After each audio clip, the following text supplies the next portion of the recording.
बिस्मिल्लाहिर्रहमानिर्रहीम, अस्सलाम वालेकुम। आप देख रहे हैं मेरे सवाल और मैं हूं मुनीब फारूक। इस वक्त पाकिस्तान के अंदर एक बहुत बड़ा मसला है और वो है वीट क्राइसिस, यानी गंदम का क्राइसिस। ये इस वक्त शॉर्टफॉल नहीं है बल्कि सरप्लस है और उसकी वजह ये बताई जा रही है कि निगरान हुकूमत, यानी आज की हुकूमत ये कहती है कि निगरान हुकूमत ने ज़रूरत से ज़्यादा गंदम इम्पोर्ट करने की इजाज़त थी, जिसकी वजह से आज पाकिस्तान के अंदर जो वीट की मार्केट है, यानी गंदम की प्राइस है, वो क्रैश कर गई है, जिससे किसान को बहुत बड़ा नुकसान हो रहा है।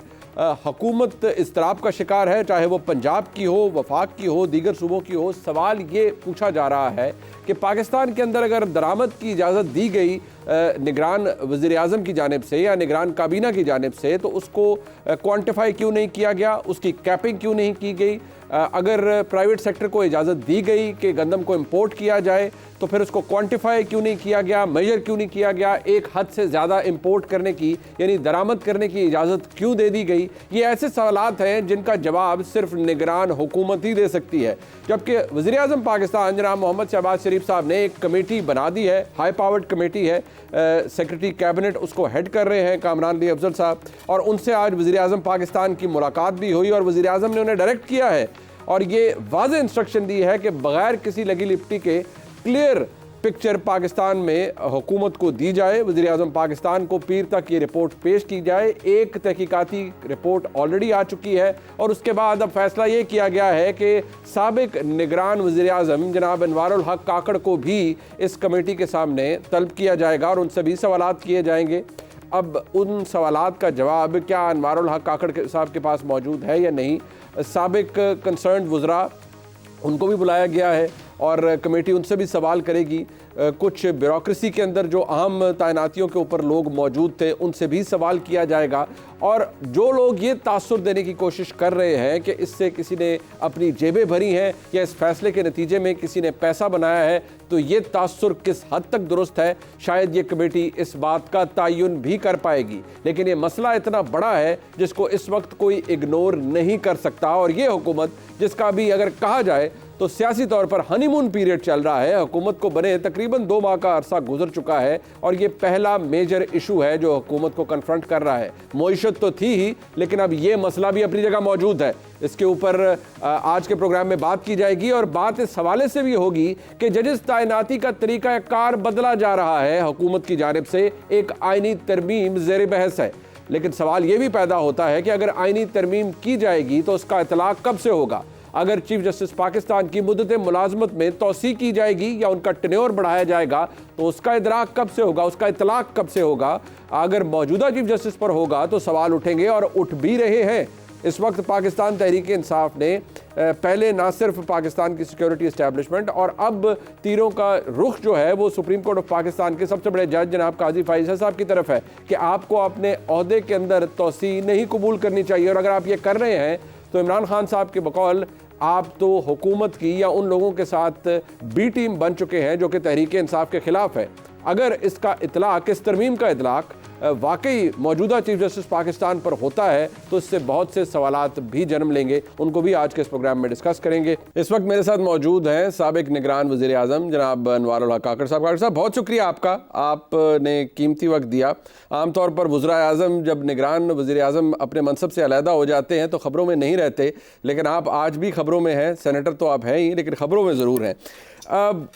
इस वक्त जो एक तूफ़ान बरपा है काकड़ साहब, वो अपनी जगह मौजूद है। एक तहकीकाती कमेटी बन गई है और अपेरेंटली उस तहकीकाती कमेटी ने आपको आज बुलाया था, आप तशरीफ़ नहीं ले गए। तो पहले तो ये क्लैरिटी दीजिएगा कि आपको किसी ने अभी तक बाज़ाब्ता दौर पर बुलाया है कि कहीं आप आकर अपना मौक़िफ़ दें? नहीं, मुझे बहुत शुक्रिया मुनीब साहब। मैं भी अभी आपके इस इंटरव्यू से पहले मीडिया में मुख्तलिफ ज़राए से ये बात सर्कुलेट कर रही है, बट नहीं, ऑफिशियली मुझे कम्युनिकेट अभी तक किसी ने नहीं किया किसी भी किस्म की कमेटी में अपीयर होने का। और क्योंकि मौजूदा वज़ीर-ए-आज़म शहबाज शरीफ साहब ने फ़ैसला किया है कि कमेटी अपना काम करेगी, पीर तक उन्होंने अपनी रिपोर्ट फ़ाइनल करनी है और शायद आपको कमेटी बुलाएगी भी, तो आप भरपूर ताउन का इरादा रखते हैं? ऑफ कोर्स जी, अगर ऐसी कोई प्राइम मिनिस्टर साहब ने कोई कमेटी कॉन्स्टिट्यूट कर दी और वो मुझे ऑफिशियली रिक्वेस्ट करेंगे टू अपीयर बिफोर देम और वहाँ पे जो क्वेरीज उनकी होंगी जिसको वो केटर फॉर करना चाहते हैं, अंडरस्टैंड करना चाहते हैं। मैं उसको रिस्पॉन्ड भी करूँगा, क्लैरिफाई भी करूँगा और जो हमारा पर्सपेक्टिव है वो शेयर भी करूँगा। ये एक बहुत नॉर्मल प्रोसीजर है और अथॉरिटीज़ को इसी तरह मेरे ख्याल में रिस्पेक्ट करने की जो ट्रेडिशन है, इट्स इररेलेवेंट कि आज प्राइम मिनिस्टर कौन है। He is prime minister of Pakistan. I will appear before a committee which is constituted by the head of the government of the state of Pakistan. Of course I will. ठीक, makes perfect sense. अब काकड़ साहब, क्योंकि मुतअद्दिद जगह पर आप अपना मौक़िफ़ दे भी चुके हैं, बहुत से लोगों को जिनको मईशत की समझ है उन्हें समझ भी आ रहा है। अब सवाल सिर्फ ये है कि एक चीज़ होती है गुड फेथ, कई दफ़ा आप गुड फेथ के अंदर कुछ फ़ैसले करते हैं, आपके ऊपर एक ज़िम्मेदारी रही, आप निगरान वज़ीर आज़म रहे, ज़रूरी नहीं होता कि वो हर किसी के लिए फ़ैसले दुरुस्त हों, लेकिन क्या आपको हाइंडसाइट से ये लगता है कि यार मैंने एक फ़ैसला जो कि मैं बहसीत निगरान वज़ीर आज़म या मेरी कैबिनेट ने या मेरे जो कलीग्स थे हम सब ने मिल के किया, गुड फेथ में किया, उसका आउटकम उस तरह नहीं निकला या हम सोच रहे थे या एक क्राइसिस डेवलप हो गया, but it was in good faith, क्या ये एलिमेंट ज़हन में आपके आता है या ये होता है कि नहीं फैसला था ही दुरुस्त, आज लोगों को समझ नहीं आ रही कि प्रॉब्लम क्या है? बहुत शुक्रिया मुनीर साहब। मेरे ख्याल में फ़ैसला भी दुरुस्त था और गालिबन लोगों को भी समझ आ रही है। क्या जो लोग इसको ट्विस्ट करके स्पिन करके फॉर पॉलिटिकल रीजंस इसको ट्रांसफॉर्म कर रहे हैं और वो इसको बदल के एक नया बयानिया तश्कील देने की कोशिश कर रहे हैं, वो भी एक मसला है अपनी जगह पर। देखिए हमारा फ़ैसला था क्या, हमारे सामने एक रिक्वेस्ट आई फूड सिक्योरिटी की कि जी इस मुल्क में प्रोजेक्टेड प्रोडक्शन इतनी क्रॉप की आनी है, 27-28 मिलियन मेट्रिक टन जो है वो हमारा प्रोड्यूस होना है और जो हमारा कंजम्पशन टारगेट है वो 31 मिलियन मेट्रिक टन के करीब होगा। इसमें यूजुअली एक जो एडिशनल फैक्टर हमारे दौर में आया कि हमारे यहाँ जो ये एस्टिमेशन होती है, बदकिस्मती से जो पिछले 4 दिहाइयों में 5 दिहाइयों में जितनी भी हुकूमतें आई हैं, उन हुकूमतों ने जो वीट का एक पोर्शन स्मगल होकर अफगानिस्तान जाता है उसको भी अपनी कंजम्पशन टारगेट में रखा हुआ है। जो आपकी पुअर प्लानिंग एट टाइम्स होती है या इल प्लानिंग होती है, इसको बहुत सारे लोग ओवरलुक कर जाते हैं। यानी आपके बैकयार्ड में एक ऐसी पॉपुलेशन है जिसमें आप लीगल ट्रेड नहीं कर रहे हैं उनके साथ, वहाँ एक्सपोर्ट नहीं कर रहे हैं, वहाँ से इंपोर्ट नहीं कर रहे हैं, लेकिन जो अनडॉक्यूमेंटेड स्मगलिंग है उसको आप ईज आउट किया हुआ है। हमारी हुकूमत में अगर हमसे ये गलती हो गई कि हमने कानून को इन्फोर्स कर दिया, वो जो स्मगलिंग थी उसको कर्टेल कर दी, जिसमें हमारे साथ तमाम इंस्टीट्यूशंस, पर्टिकुलरली जो मिलिट्री इंस्टीट्यूशंस थे, उनका बड़ा लीड रोल था। ठीक है जी। ये होता है, इससे जो वीट की मूवमेंट है टुवर्ड्स द वेस्टर्न बॉर्डर वो भी कम होता है, ये भी जरूर ध्यान में रखिएगा। अब इस प्रोजेक्टेड कंजम्पशन टारगेट में एक शॉर्टफॉल आता है, एक कमी आती है, या एक्सपेक्टेड या एंटिसिपेटेड कमी आती है। यहाँ पे मुख्तलिफ जो हमारे मेहरबान है वो टीवी पे बैठ के कहते हैं कि जी एक आर्टिफिशियल क्राइसिस क्रिएट या डिमांड क्रिएट की गई। आर्टिफिशियल डिमांड आप कैसे क्रिएट करते हैं? डिमांड आपकी आती है सूबों से, एक मैकेनिज्म है, वो डाटा यहाँ कलेक्ट होता है, हर सूबा अपनी प्रोड्यूस बताता है, अपना कंजप्शन टारगेट बताता है, अपना प्रोक्योरमेंट टारगेट बताता है, और ये साइकिल साल हर साल से इस तरह चल रहा है। ठीक है। उसके बावजूद बाज़ औकात आपकी कमी होती है उसमें, वीट में या शुगर में। ठीक है। हाँ, इस दफ़ा क्या हुआ? इस दफ़ा यही हुआ कि उन्होंने आपसे कहा कि जी 1 मिलियन मेट्रिक टन जो है ना हमें ख़रीदारी की इजाज़त दी जाए, कि हमें ये गैप नज़र आ रहा है, ये गैप होगा, और बहुत प्रेशर डाल रहे थे कि हुकूमत ख़रीदारी करे। आपने नहीं की, आपने कहा कि आपने उसको डिस्करेज किया, आपने कहा प्राइवेट सेक्टर करे, बट 1 मिलियन टन और फिर देयर इज अ डिफरेंस, जैसे कहा रहता है 3.4 या 3.6 मिलियन मैट्रिक टन हो गई। बट सवाल सिर्फ एक ये भी है ताहिर साहब, इसको एड्रेस काइंडली कर दीजिएगा कि क्या आपको वाइल टेकिंग दिस डिसीजन जिन जिन लोगों ने एडवाइस किया, मैं दोबारा ये कह रहा हूँ कि ये बातें ऑब्वियसली जब आप कमेटी में जाएंगे आपका अपना मौक़िफ़ होगा, आपके कोलीग्स का अपना होगा, फॉर्मर कोलीग्स का, क्या आप इसको बैड एडवाइस भी कह सकते हैं, किसी ने आपको गलत एडवाइस दी, या it was a well thought out decision by your cabinet and by yourself? It was an excellent advice. Okay. Why I am saying so? It was an excellent advice due to the interference and intervention of this private sector आटा कम हुआ, आटे की कीमत कम हुई, रोटी की कीमत कम हुई। पाकिस्तान में जो पावर्टी लेवल, जो ख़त गुर्बत से नीचे रहने वाले 40% लोग हैं, जिनकी तादाद 10 से 11 करोड़ बनती है, उनको रोटी सस्ती मिली। इन्फ्लेशन कम हुआ। ब्यूरो स्टैटिस्टिक्स ऑफ पाकिस्तान इसको रिपोर्ट कर रहा है। इसकी फूड आइटम्स की कम कीमत की वजह से इसका असर पड़ेगा। जो मार्कअप रेट है बैंक्स का, उसका ओवरऑल हमारे इकोनॉमिक हेल्थ पे जो असरात आएंगे वो आने वाले दिनों में मजीद जाहिर होंगे। IMF, वर्ल्ड बैंक, तमाम लोग इसकी तारीफ कर रहे हैं, मां सिवाय चंद लोग मीडिया पे बैठ के जो हमें गालियां दे रहे हैं जहालत की बुनियाद पे, कमिलमी की बुनियाद पे, जिनको किसी बात की कोई समझ नहीं है, जिसका ताल्लुक ट्रेड से हो, जिसका ताल्लुक इकोनॉमी से हो। ये ऐसे है जैसे आप किसी दर्जी को कहें कि जनाब आप कार्डियक पेशेंट का सर्जिकल ऑपरेशन कर दें। अच्छा, इकोनॉमी की सूझबूझ नहीं है। अच्छा सर, बात यह है कि चले मीडिया पे बैठे हुए 4, 6, 8 लोग जिनको इल्म नहीं है, जैसे आपने कहा, उनको पता नहीं है, पढ़े लिखे नहीं है, उनको अंडरस्टैंडिंग नहीं, वो एक और बात सकती है। पूरी हुकूमत, इन पर्टिकुलर पूरी मुस्लिम लीग नून, वो ये कह रही है सिंगुलरली आपको, आपकी कैबिनेट को आपको रिस्पॉन्सिबल करार दे रही है। तो क्या ये, आप तो उनके पॉलिटिकल राइवल भी नहीं है, ना ही आपका ताल्लुक तहरीके इंसाफ से है, ना ही किसी और सियासी पार्टी से है, तो आपको ये सारे लोग पिन पॉइंट क्यों कर रहे हैं? आप आज भी, आप अब सेनेटर हैं, you are the former care taker prime minister, क्यों आपको ब्लेम कर रहे हैं? There is a political side to it, but nobody is able to understand that कि लोग यही सोचते हैं कि अच्छा जी आप उनके सियासी मुखालिफ तो है नहीं, इट मीन्स कि कुछ ज़रूर आपने गलत किया है, इसलिए आपको मुर्द इल्ज़ाम ठहराया जा रहा है। मैं यही अर्ज़ कर रहा हूँ, यहाँ पर मैं करंट गवर्नमेंट्स को ये ज़रूर मैं यहाँ पे बात करता चलूँ कि जो सवाल मुझसे किया जा रहा है कि कहीं हमें तो कहीं कोई गलत एडवाइस नहीं दी गई, ये भी ये ज़रूर सोचें, तहकीकात करें, बुलाएं लोगों को, फैक्ट फाइंडिंग करें कि कहीं किसी हवाले से कोई शख्स, ग्रोह करंट हुकूमत को तो गलत एडवाइस नहीं कर रहा केयर टेकर की परफॉर्मेंस और डिसीजन मेकिंग के हवाले से। रिव्यू ज़रूर कर लें। हो सकता है बहुत सारे लोग बहुत सारे महाज जहाँ चाह रहे हों, यहाँ पे बड़े हिडन कैरेक्टर्स होते हैं, उनके हिडन एजेंडाज होते हैं। बज़ाहिर मुझे मुस्लिम लीग नून के हुकूमत से या प्राइम मिनिस्टर साहब से या उनकी कैबिनेट से डायरेक्ट कोई शिकायत नहीं है। अगर ये कोई फाइनेंशियल स्कैंडल है तो इसको एक्सपोज होना चाहिए। अगर मैंने बिलियंस ऑफ रुपीस कमाए हैं तो मेरी बाकी मानदा जिंदगी जेल में गुजरनी चाहिए। और अगर ऐसा नहीं है तो जो बोहतान बांध रहे हैं या इस बोहतान को रिसेप्टिवनेस में तस्लीम करने का रुझान रख रहे हैं, वो अपने ज़मीर में ज़रूर झांकें।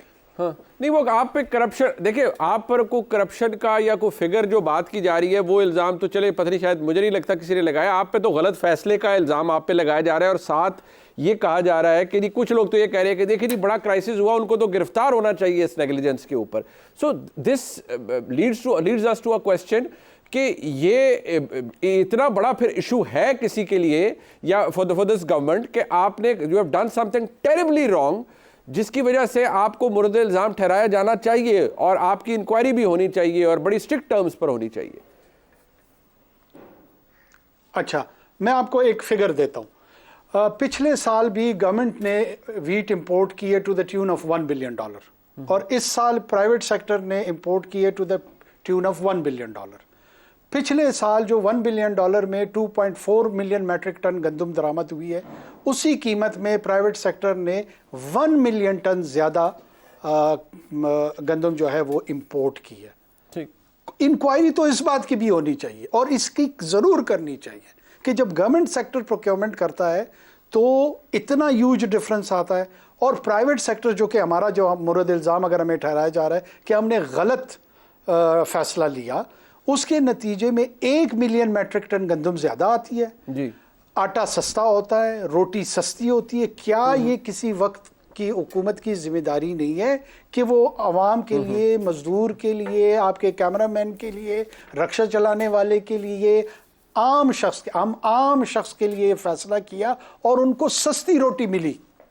इसकी सजा अगर देनी है बिल्कुल दें।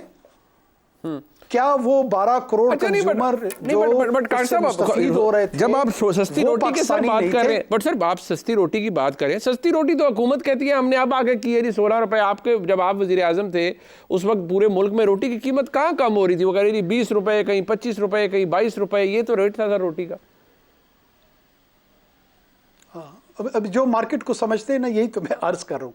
आपने एट वंस लेट से मैं आ जाता हूँ, जो 6 माह के हमने इंटरवेंशंस मईशत की तो उनके असरात क्या जिस दिन आप फैसला करते हैं उसी दिन आती है?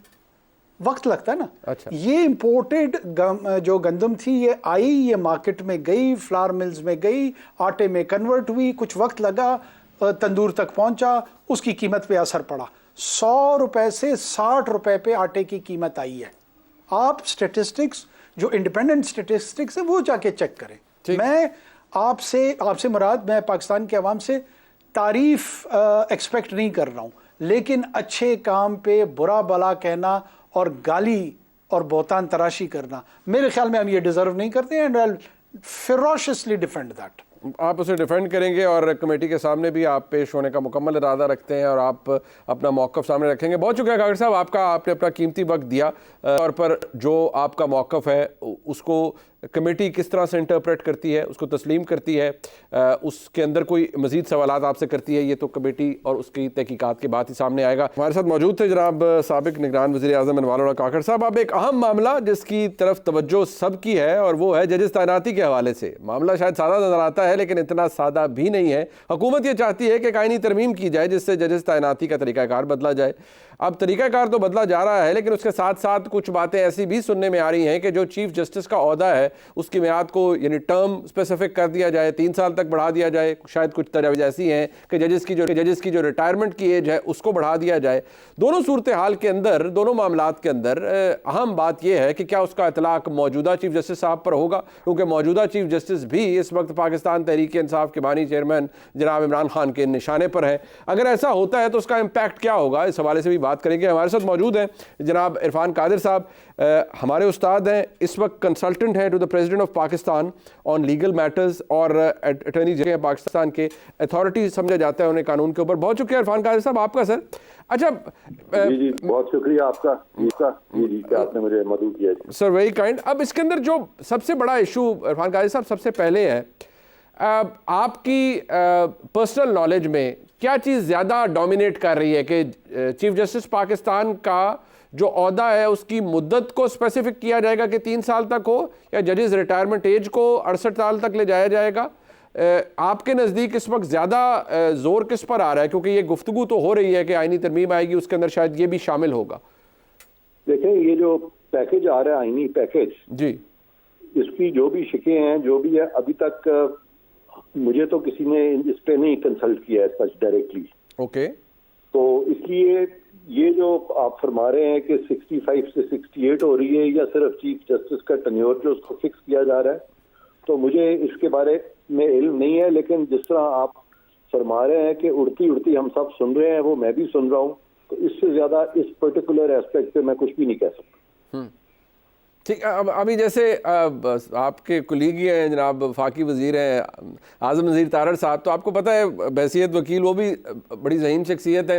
वो उन्होंने कल भी एक प्रोग्राम में कहा कि हाँ ये गुफ्तगू हो रही है, मैं इसको रद्द नहीं कर रहा, इसका मतलब है कहीं ना कहीं ये बात तो हो रही है। लेकिन क्योंकि आप बड़ा क्रिटिकली एवेल्यूएट करते हैं बहुत सी चीज़ों को, तो इरफान कादिर साहब आपके नुक्ता नज़र के मुताबिक अगर ये इसका इतलाक होता है, मौजूदा हो जाता है और इसका इतलाक फिर मौजूदा चीफ जस्टिस साहब पर भी हो सकता है, तो और इसी वक्त अगर हो जाता है तो इसका इम्पैक्ट अच्छा होगा to the office of the chief justice of Pakistan and particularly on Qazi Faez साहब?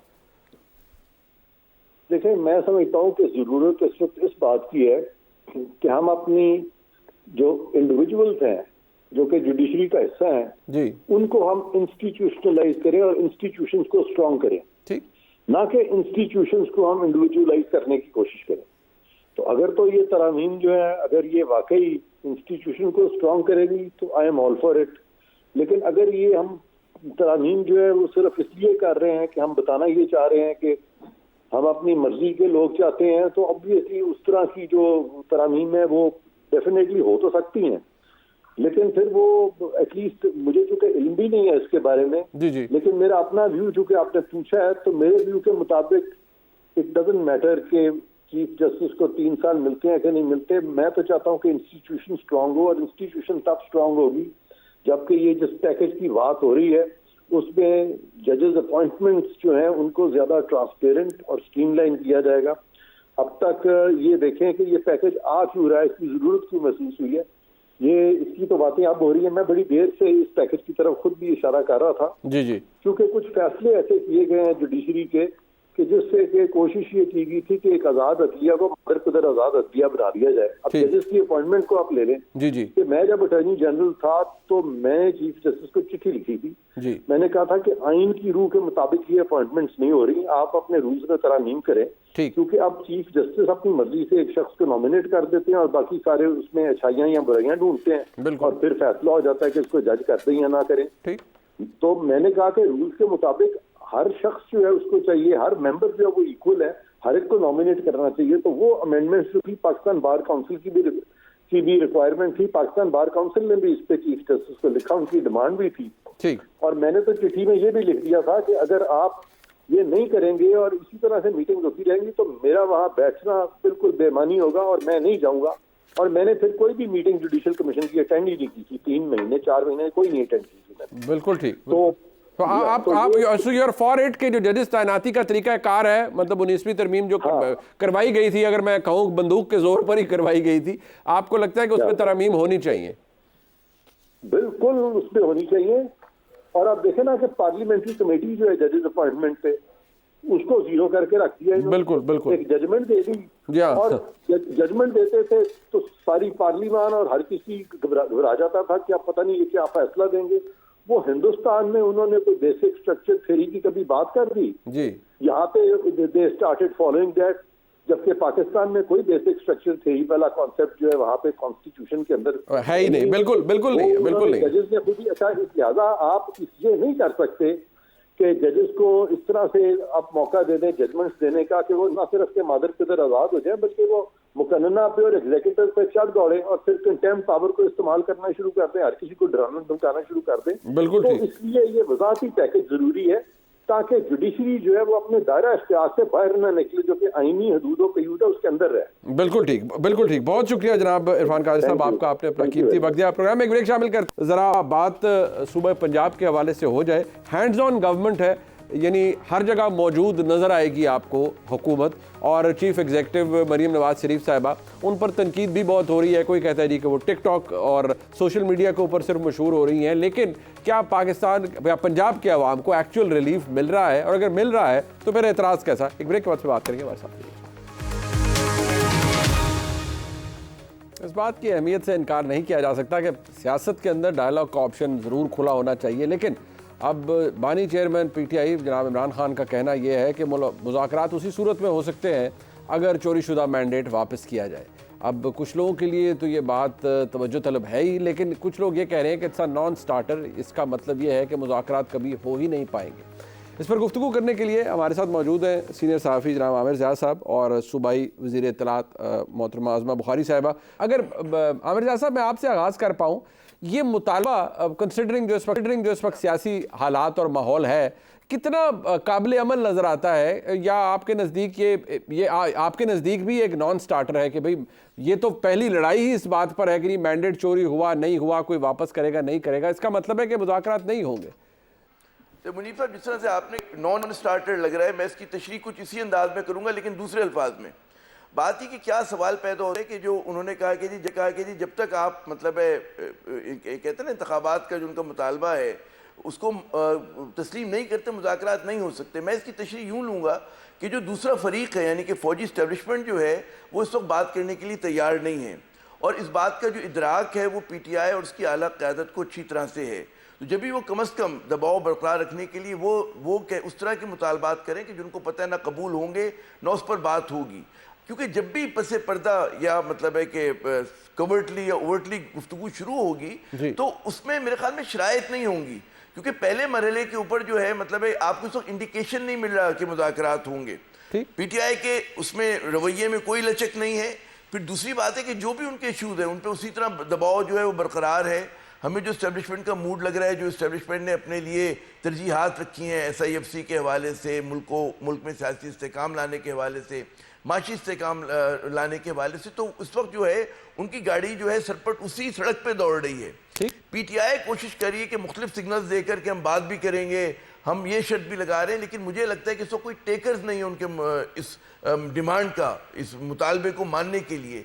तो जो जैसा आपने फरमाया कि इस लिहाज से अगर देखा जाए तो फिल वक्त जो है वो नॉन स्टार्टर है। जी अज़मा बुखारी साहब, अब बहसीत एक सियासी जवाब ठीक है, अब आपका सियासी इख्तलाफ सही, हर तरह की तनकीद अपनी जगह सही, लेकिन बहरहाल सियासतदानों से बात एट्रीब्यूट की जाती है कि आप मेज़ पर बैठेंगे, इंगेज करेंगे, बात करेंगे। बेशक तहरीक इंसाफ का ये कह देना कि आपसे, पीपल्स पार्टी से या MQM से बात नहीं हो सकती, बहरहाल दबाव तो आप पर भी रहेगा कि सियासी मामलात हैं, इनको सियासी तौर पर ही हल होना चाहिए। बहुत शुक्रिया मुनीब। बिल्कुल सियासी मामलात को सियासी तौर पर ही हल होना चाहिए, लेकिन दूसरी तरफ कोई सियासतदान हो तो सही, जब दूसरी तरफ जो है वो एटीट्यूड ये है कि जी हमें तो सिर्फ आर्मी चीफ से और DGI से बात करनी है, उसके अलावा हम किसी से बात ही नहीं करना चाहते। एक तरफ ये कहे जा रहे हैं, दूसरी तरफ जो है वो रोज नया इल्जाम, मुझे जो है वो फलाना अफसर जो है वो मेरी बीवी को मारना चाहता है, मैं छोड़ूंगा नहीं, फलाना मुझे जहर देना चाहता है, मैं छोड़ूंगा नहीं, मुझे कत्ल करने का मंसूबा बन गया है, मुझे ये राह से हटाना चाहते हैं। अब देखिए ना, जो एक अभी कुछ दिन पहले भी जो नया कारनामा सर अंजाम दिया है, जो उन्होंने कॉलम लिखा है, एक तरफ वो कहते हैं मुझ पे पाबंदी बहुत है, शीशा लग गया है, मैं किसी से बात नहीं कर सकता, मेरी डायरेक्ट किसी के साथ वो नहीं है। तो ये कहाँ लिखे जा रहे हैं कॉलम, कौन लिख रहा है, ये कैसे लिखवाए जा रहे हैं ये कॉलम, और उसके अंदर वो इल्जामात लगा रहे हैं, उन्हीं से बात करनी है जिन पे इल्जामात लगा रहे हैं। क्या बात करनी है आपने? एक तरफ भाई खाई टिको तो सही, एक तरफ या तो ये कहो कि मैं जो इल्जामात लगा रहा हूँ वो झूठ लगा रहा हूँ और मैं सिर्फ जो है वो अपनी जो है वो अपनी स्किन सेविंग के लिए ये करने की कोशिश कर रहा हूँ, और दूसरी तरफ जो है वो आप ये कहें कि मैं जो है वो बिल्कुल ये इल्जामात दुरुस्त हैं, लेकिन मैं अब थक बहुत गया हूँ और जो है वो कुछ महीने के बाद ही मेरी बस हो गई है, मुझे NRO चाहिए। मतलब कोई तो बात किसी एक तरफ आप इल्जाम लगाते चले जा रहे हैं, दूसरी तरफ जो है वो आप बात करना चाहते हैं। किनसे बात करेंगे, क्यों करेंगे बात? मुख्तर साहब ब्रेक है जी, वापस आते हैं। मामला गंभीर है और इसका हल सियासी तौर पर है या नहीं, तो बात कर लेते हैं ब्रेक के बाद।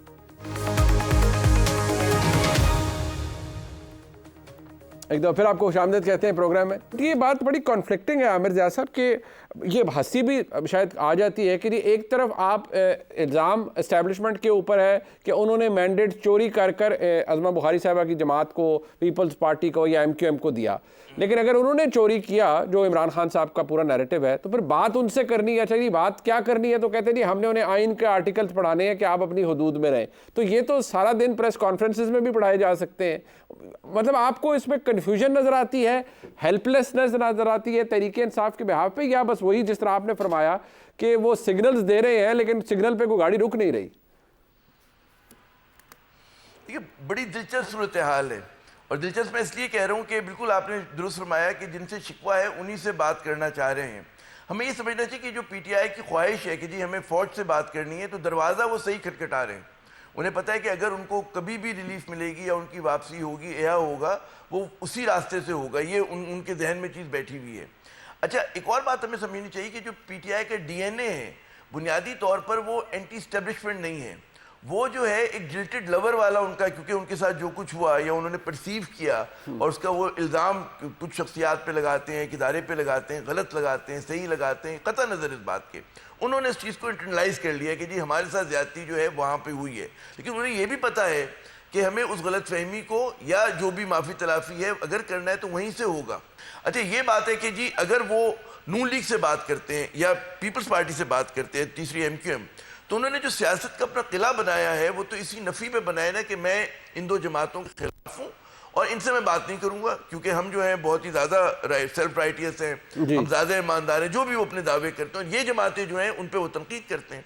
तो ज़ाहिर अगर वो इनसे बात करना शुरू कर देते तो उनकी जो भी सियासत है वो एकदम नफ़ी हो जाएगी। उसकी जो भी उन्होंने एक बयानिया बनाया है, बरसा बरस वो बयानिया बनाया, उसकी नफ़ी हो जाएगी। सर बसद एहतराम, जो अभी इमरान खान साहब का रिसेंट आर्टिकल भी आया है इमरान खान साहब तो during the entire last year, वो तो 9 मई को गलती क्या, वो तो उसे कहते ही ये झूठ का पलंदा और फॉल्स फ्लैग ऑपरेशन है, तो उन्हें गलती का इदराक कहाँ होगा सर? मतलब अगर देखा जाए वो तो उसे क्या ही झूठ रहे हैं कि ये उनका ख्याल है असद कैसर साहब का कि ये मोहसिन नकवी साहब ने या आईजी पंजाब ने करवा दिया। इमरान खान साहब कहते हैं ये किया ही इसलिए गया कि उनकी जमात का रगड़ा निकाल दिया जाए।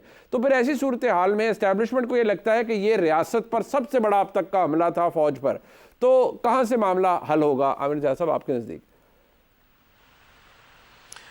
मेरे नज़दीक मैं बहुत पहले भी जब उस वक्त 9 मई जैसे वाक़यात नहीं हुए थे तब भी मैं कई मरतबा मैंने ये कहा था कि सीज़ फायर की ज़रूरत है, कि आप हालात बेहतर करने से पहले फायरबंदी करते हैं। फायरबंदी से यह मुराद है कि आप बयानात जो हैं वो या तो सोच समझ के देते हैं, कुछ अरसे खामोश हो जाते हैं और फिर पसे पर्दा आप डायलॉग करते हैं, गुफ्तगू करते हैं। वो हमें चीज़ें नज़र नहीं आ रही हैं। हमारे यहाँ जो एक मिजाज बन चुका है कि हर चीज़ टीवी पे करनी है और हमें धमाकेदार तरीके से करनी है, उससे मसले हल नहीं होते। ये जो पीटीआई का बेसबरापन था या उसके ना तजर्बेकारी कह लें या उसका एक ब्रिंकमैनशिप जो थी, उससे अगर ये अपनी स्ट्रेटजी को रिव्यू करें तो उनको नुकसान हुआ है। क्योंकि देखिए ना, एक मकबूल जमात थी, एक सब कुछ था। अगर ये ज़रा सा एहतियात से चलते, सोच समझ के चलते, उस वक्त बातचीत की राह हमवार करते, जब चीज़ें इतनी नहीं बिगड़ी थी तो उनका गेम में वापसी का इम्कान था। अभी मुझे कहते हैं ना मुस्तकबिल करीब में, या मुस्तकबिल करीब होता है 2-3 महीने 4 महीने, उसमें उसके बाद भी फिलहाल मुझे नज़र नहीं आता। अज़मा बुखारी साहबा, वो इस वक्त तासुर ये है कि एक होता है कि 5 उंगलियां घी में सर कढ़ाई में, आपकी तो 10 उंगलियां घी में और सर कढ़ाई में, मतलब इतनी बेनिफिटेड है हुकूमत, एस्टेब्लिशमेंट के राइट साइड पर है। इशू ये है कि आप क्या इतनी वसअतुल कल्बी का मुजाहरा करेंगे बहसीयत मुस्लिम लीग नून, क्योंकि आप सेक्रेटरी इंफॉर्मेशन पंजाब भी है पाकिस्तान मुस्लिम लीग नून की, कि अगर इमरान खान साहब के ताल्लुकात अच्छे हो जाए एस्टेब्लिशमेंट से तो आपको एतराज़ कोई नहीं है? कम से कम ये तो कह देना। नहीं, हमें क्यों एतराज होगा? अगर इमरान खान को कोर कमांडर हाउस जलाकर, मियां वाली एयरबेस के जो है वो हमारे तारीखी जहाज जलाकर, अगर GHQ के जो है वो अंदर घुसकर शोधा की जो है वो तजलील करके अगर उसको माफी मिल सकती है तो ये फिर मतलब उनके पास तो ये फैसला है, तो हमें क्या इतराज होगा? अगर ये माफी दी जा सकती है तो उसके बाद तो ये खुली छुट्टी है ना सबके लिए कि ये बिल्कुल काबिले माफी जुर्म है। फिर हर पॉलिटिकल पार्टी जो है, यहाँ पर तो पॉलिटिकल पार्टीज के लीडर फांसी भी चढ़ गए ना, जलावतन भी हुए, हाई जैकर भी बनाए गए, उनको जो है वो उम्र कैदें भी सुनाई गई, लेकिन किसी ने ये काम नहीं किया। और ये अगर अनोखे लाडले को ये अनोखे लाडलापन जो है वो अगर चलता है, हमें उस पर क्या ही एतराज होगा। शुक्रिया अदा करूंगा जनाब आमिर जाज साहब का और मोहतरमा अज़मा बुखारी साहबा का। प्रोग्राम इसका फीडबैक हमें जरूर दीजिएगा, देखने का बहुत शुक्रिया। खुदा हाफिज़।